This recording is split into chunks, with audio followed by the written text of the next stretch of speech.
Bonjour, c'est Il Pastore. Prenons le temps de l'écoute du livre des Actes des Apôtres, chapitre 10, versets 25 à 33.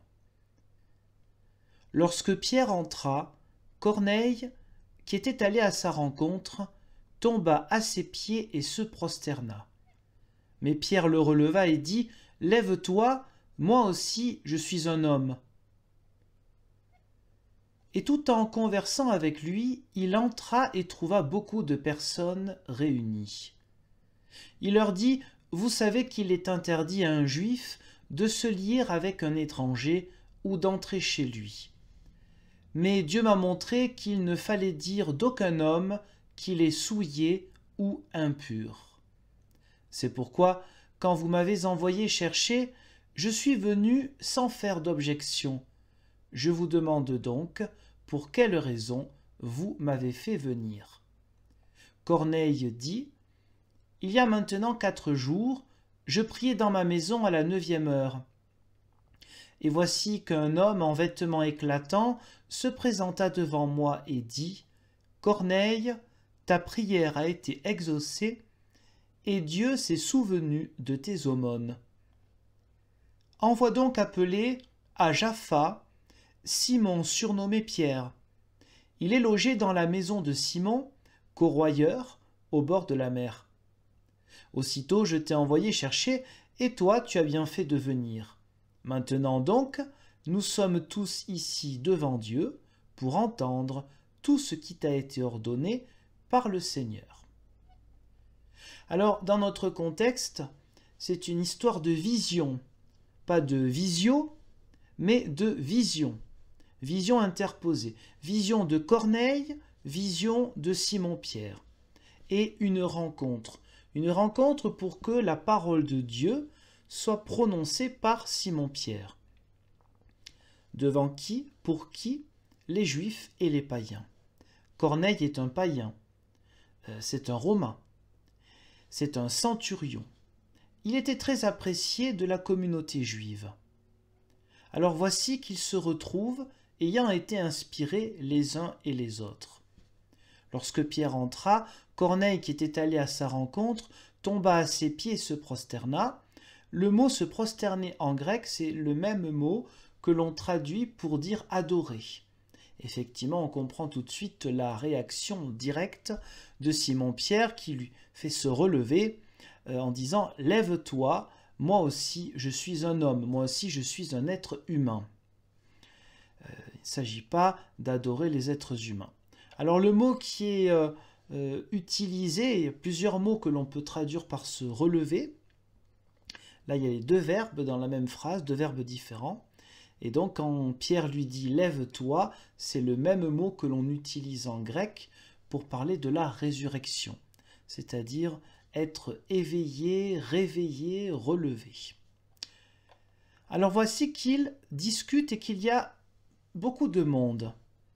Alors, Pierre s'adresse à tout le monde. « Vous savez qu'il est interdit à un juif de se lier avec un étranger ou d'entrer chez lui.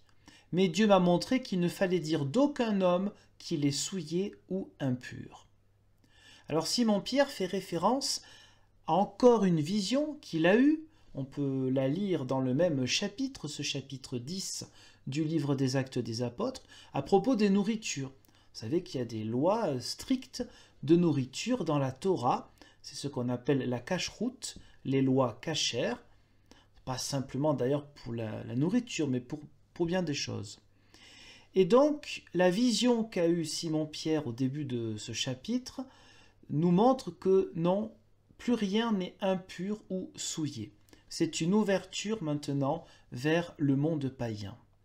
Le voici désormais, Simon-Pierre, prêt à une rencontre totalement égalitaire avec le païen Corneille.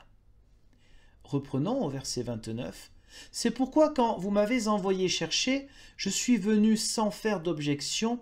Je vous demande donc pour quelle raison vous m'avez fait venir. » Et Corneille va expliquer qu'il était en prière. Donc il n'est pas juif, il est sûrement un craignant Dieu. C'était une manière de dire ce qui était proche du judaïsme, tout en étant païen. Il n'était donc pas circoncis, mais voilà, il avait la recherche de Dieu. Et Dieu lui a répondu, Corneille, ta prière a été exaucée. Alors Luc insiste là-dessus, pourquoi? Parce qu'il raconte 4 fois, cette histoire de la prière de Corneille qui a été exaucée. Donc prière d'un païen, c'est-à-dire prière d'un non-juif. Ce qui peut paraître soit bizarre, soit particulièrement choquant pour les auditeurs de Pierre et ceux qui sont à côté de Corneille, qui sont juifs. C'est-à-dire quand même, normalement, comment est-ce que la prière d'un païen peut être exaucée? Continuons au chapitre 10, versets 32 et 33. Envoie donc appeler à Jaffa Simon surnommé Pierre, il est logé dans la maison de Simon, corroyeur, etc. Aussitôt je t'ai envoyé chercher, et toi tu as bien fait de venir. Maintenant donc nous sommes tous ici devant Dieu, face à Dieu. Devant Dieu, face à Dieu, mais on n'est pas au temple de Jérusalem, on n'est pas dans une synagogue, le texte ne laisse pas entendre tout cela. Et pourtant, voici que Dieu est au milieu de nous, au milieu des Juifs, au milieu des païens, pour entendre tout ce qui t'a été ordonné par le Seigneur. Alors Corneille est vraiment dans l'élan de la foi. On se rappelle que Paul a écrit ceci aux Romains, chapitre 10, versets 16 et 17. « Mais tous n'ont pas obéi à la bonne nouvelle. Aussi Ésaïe dit-il, Seigneur, qui a cru à ce que nous avons fait entendre? Ainsi, la foi vient de ce qu'on entend, et ce qu'on entend vient de la parole du Christ. » Ici, Corneille est vraiment dans l'optique de la foi, puisqu'il veut entendre ce que Simon-Pierre a à lui dire. Corneille, lui qui est un païen, il est ouvert au Dieu d'Israël. Il s'apprête à écouter, à entendre ce qu'un homme de foi chrétienne veut lui dire. Alors ce discours, cette prédication si importante de l'apôtre Pierre, nous la retrouvons dans les versets suivants. Ce sera l'objet d'une autre mini-étude biblique. Je vous remercie.